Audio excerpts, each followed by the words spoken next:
ขอต้อนรับเข้าสู่ช่องพันตำรวจสหายหลายคนไปหาซื้อกับข้าวก่อนมีอีกอย่างแน่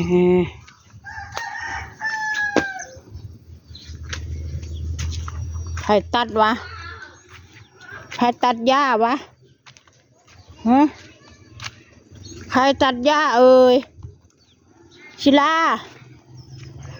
ใครตัดหญ้าให้นี่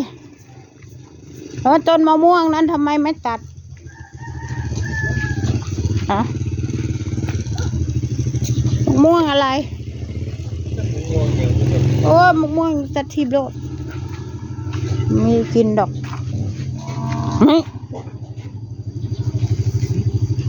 เอาเข้าบ่อน่ะนะเข้าบ่อน่ะเนียนเข้าสวรรค์ฮะเข้าสวรรค์สวรรค์ซื้อเพลินนี่นะเขาซื้อกุ้งเอาไปละลายกินขายไม่หมดมาศิลาเร็วๆศิลาบอกศิลาม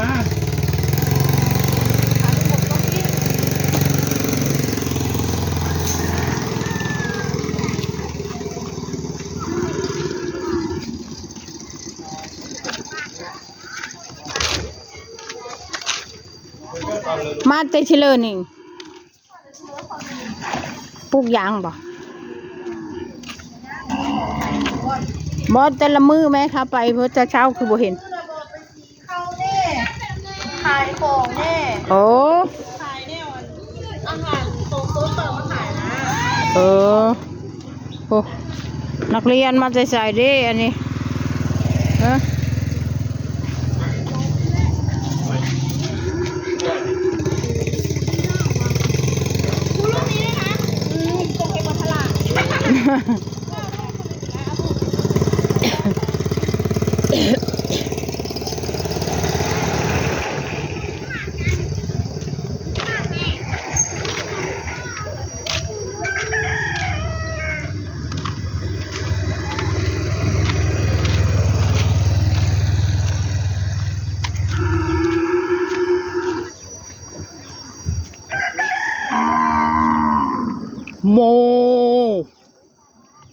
โม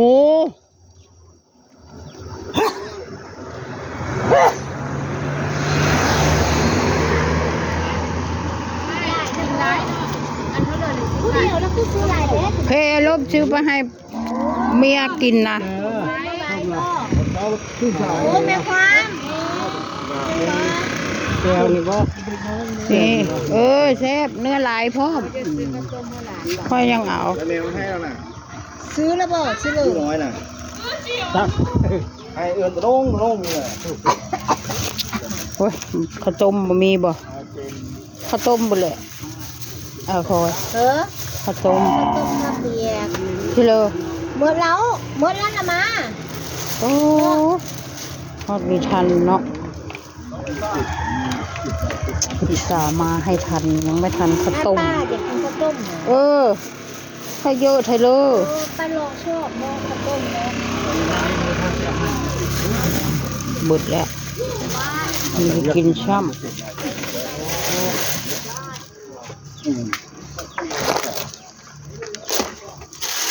เบิ่งแล้วก็เบิ่งอีกจะเป็ดกับด่านยังมีอาบน้ำเห็นอาบน้ำพัดยันลาบไปปะ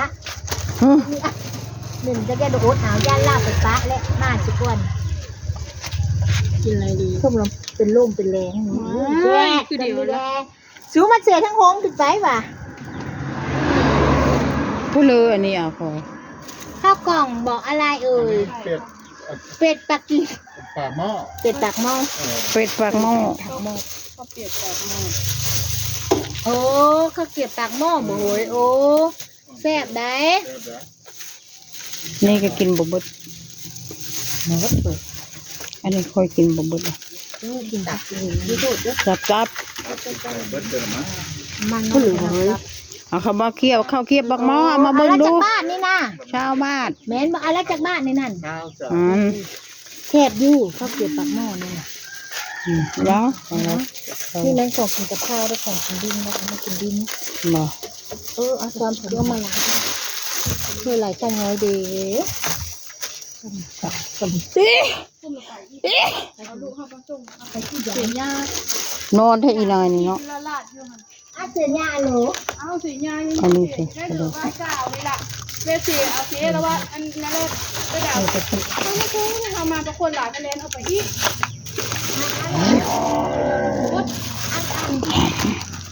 ค่าราคาอย่างมือเล็กน้อย ทุกวันจันทร์จะ หรือว่าจ่ายทางบ้านหรือว่าจ่ายทางบ้า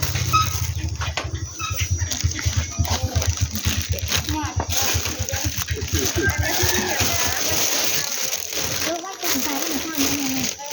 ดูไม่เกินนี่คิดกันนี่แล้วมันเป็นน้ำมาไปกินเมื่อแล้วอันนั้นพัดคนมาไปกินแล้วอะไรเท่าไหร่เมื่อนั่งเล่นข้าวสารหมอคู่มาเย็นน่ะเลย คู่อันเลยนะ บ้านจะมาเย็น ใช่นะมะพอสามนะมะ ข้าวสารมาแล้วต่อข้าวสาร กัดใช่ยังไม่ได้เอามา โอ้ถ้าได้หมักแต่งไทยนะ เข้ามาเถ อัน อะ นี้กายอยู่ยาย ล้านคู่ซันประกัดนะ เอาเม็ดมันเนาะ เน้น เม็ดมัน แก่ ไป นะ วา ว่าง แล้วซันประแก่นะรู้เปิดจักจักเลยไม่ต้องได้ละคู่ยังเอามา อืม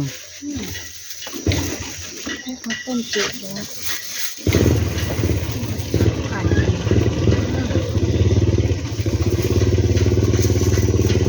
แล้วเขาเอาก่อน เขาลูกเยอะเขาเอาหลาย เขาเหมาลูก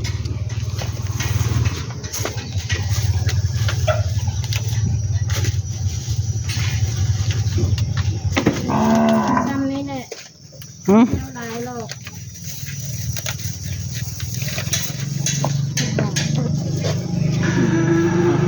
เป็นแก่ อีหยังยายฉันคิดถึงเนี่ย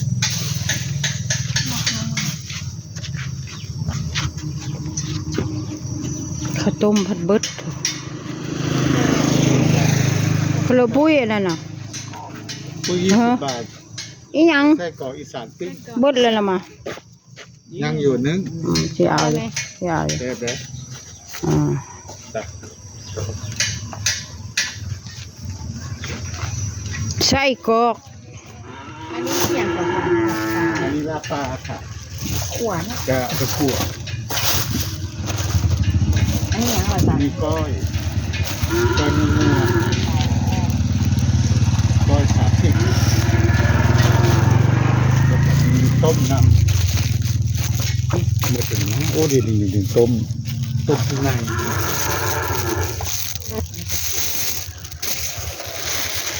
มุกมาใหม่เหลืออยู่แบบ มองมันยังอยู่จ้ะนี่ บ่แพะหมกหน่อไม้พวกเมาโรด แซ่บอยู่นะ ปิ้งเนาะ ปิ้ง ปิ้งกิน เอาไปตองห่อแล้วก็ปิ้งจ้ะอันนี้ปลาส้มตองจ้ะหมูหรืออันนี้มันพวกแก้วไอ้ เนื้อหลายเท่าไรหวานพร้อมเนาะตากระดุย จ้ะ ค่อยเอาไปกินแล้วก็สิโฆษณาให้นะขอจบคลิปแค่นี้นะฮะอย่าลืมกดไลค์กดแชร์กดติดตามให้ยายด้วยค่ะ เงาะ20 ขอบคุณค่ะ